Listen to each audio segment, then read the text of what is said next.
Assalamualaikum warahmatullahi wabarakatuh. Perkenalkan, nama saya Naso Aulia dengan NIM 2311016011 dari kelas 2023A.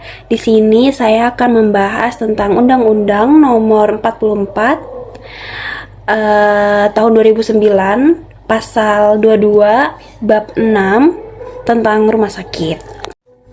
Di dalam pasal tersebut ada dua ayat. Yang pertama itu ada rumah sakit dapat ditetapkan menjadi rumah sakit pendidikan setelah memenuhi persyaratan dan standar rumah sakit pendidikan. Ayat kedua adalah rumah sakit pendidikan sebagaimana dimaksud pada ayat 1 ditetapkan oleh menteri setelah berkoordinasi dengan menteri yang membidangi urusan pendidikan.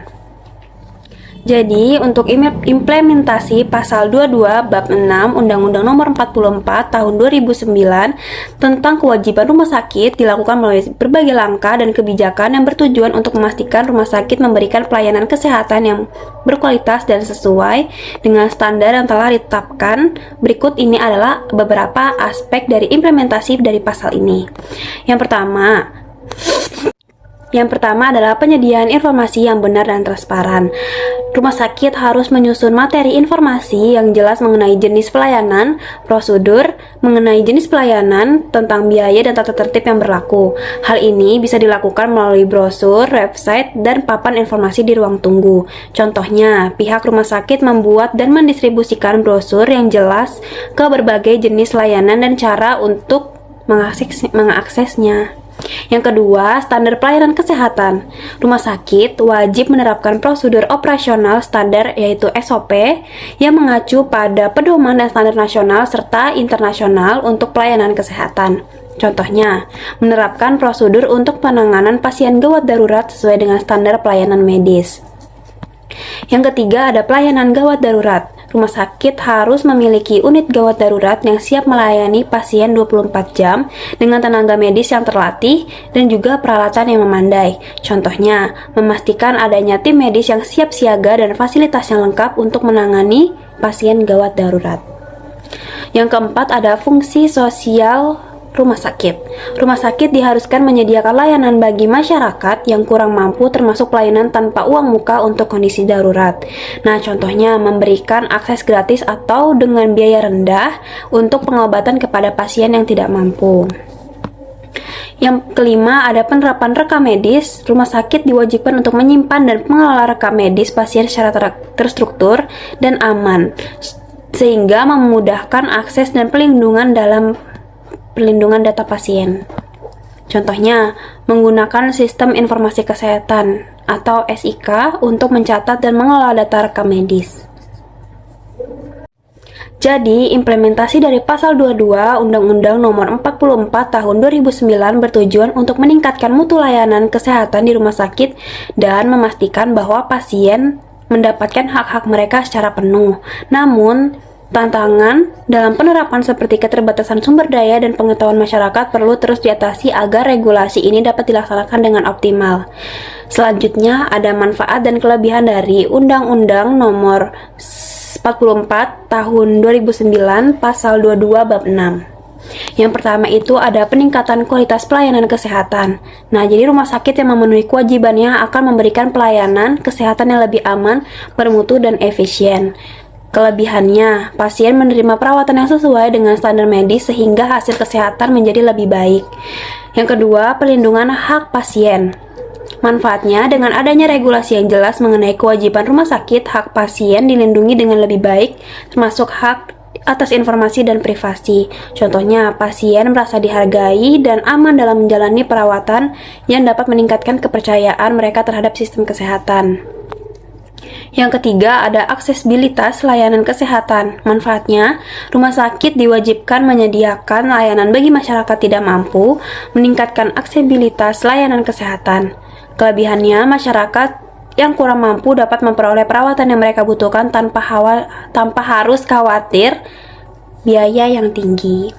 Dan yang keempat, ada peningkatan kepuasan pasien, dan manfaatnya adalah pelayanan yang transparan dan berkualitas meningkatkan kepuasan pasien terhadap pelayanan rumah sakit. Nah, kelebihannya itu ada pasien yang puas cenderung merekomendasikan rumah sakit kepada orang lain, sehingga dapat berdampak positif terhadap rumah sakit itu sendiri. Yang kelima, meningkatkan kepercayaan masyarakat. Manfaatnya ketika rumah sakit memenuhi kewajiban dan memberikan pelayanan yang baik, kepercayaan masyarakat terhadap sistem kesehatan akan meningkat. Kelebihannya, masyarakat lebih cenderung menggunakan layanan kesehatan yang tersedia yang pada gilirannya meningkatkan kesehatan masyarakat secara menyeluruh. Yang keenam, pengurangan malpraktik. Dengan adanya standar dan kewajiban yang jelas, potensi malpraktik dapat diminimalisir atau dapat dihilangkan. Kelebihannya, perlindungan hukum bagi tenaga kesehatan dan rumah sakit berkontribusi pada praktik medis yang lebih etis dan profesional. Yang ketujuh, ada peningkatan kualitas tenaga kesehatan. Jadi manfaatnya itu rumah sakit yang menerapkan kewajiban ini cenderung berinvestasi dalam pelatihan dan pengembangan profesional tenaga kesehatan. Dan kelebihannya meningkatkan kompetensi tenaga kesehatan dan berdampak positif pada pelayanan yang diberikan kepada pasien. Selanjutnya, ada kontribusi terhadap kesehatan masyarakat. Rumah sakit berfungsi sebagai lembaga sosial yang memberikan layanan kesehatan, terutama dalam situasi bencana atau keadaan darurat. Nah, kelebihannya adalah keterlibatan rumah sakit dalam penanganan masalah masyarakat. Kesehatan masyarakat membantu meningkatkan kesehatan dan kesejahteraan komunitas secara keseluruhan. Selanjutnya, ada kekurangan dari undang-undang ini. Meskipun implementasi pasal 22 bab 6 Undang-Undang Nomor 44 Tahun 2009 tentang kewajiban rumah sakit memiliki banyak manfaat dan kelebihan, tetapi undang-undang ini juga memiliki kekurangannya. Yang pertama itu ada keterbatasan sumber daya. Banyak rumah sakit terutama yang berada di daerah terpencil atau kurang mampu mungkin tidak memiliki sumber daya yang cukup seperti tenaga medis, peralatan, dan juga fasilitas untuk memenuhi kewajiban yang diatur oleh undang-undang. Dampaknya, hal ini menyebabkan pelayanan kesehatan tidak optimal dan tidak sesuai dengan standar yang ditetapkan. Yang kedua adalah kurangnya pemahaman dan sosialisasi. Nah, tidak semua pasien dan masyarakat memahami hak-hak mereka dan kewajiban rumah sakit. Sosialisasi tentang undang-undang ini mungkin belum dilakukan secara efektif, apalagi untuk orang tua atau lansia yang belum mengerti teknologi. Pasti banyak banget yang tidak tahu tentang ini. Dan pasien dampaknya mungkin tidak mengajukan keluhan atau tuntutan jika mereka dilanggar haknya karena kurangnya pengetahuan. Yang ketiga ada implementasi yang tidak konsisten. Kekurangannya, tidak semua rumah sakit menerapkan kewajiban ini dengan konsisten sehingga terdapat perbedaan dalam kualitas pelayanan yang diterima pasien. Dampaknya adanya ketidakadilan dalam kesehatan atau akses kualitas layanan kesehatan di antara rumah sakit yang berbeda. Yang keempat, ada beban administratif yang tinggi, dan kekurangannya tuh rumah sakit mungkin menghadapi beban administratif yang tinggi akibat kewajiban untuk mendokumentasikan dan melaporkan berbagai hal-hal terkait pelayanan. Dampaknya, hal ini dapat mengalihkan fokus tenaga medis dari perawatan pasien yang pada gilirannya dapat menurunkan kualitas pelayanan. Yang kelima, ada resistensi terhadap perubahan. Kekurangannya, beberapa tenaga kesehatan dan manajemen rumah sakit mungkin resistif terhadap perubahan yang dibawa oleh regulasi ini, terutama jika mereka tidak melihat manfaatnya secara langsung. Dampaknya, ada penolakan terhadap pelaksanaan standar dan prosedur baru dapat menghambat perbaikan dalam layanan kualitas layanan.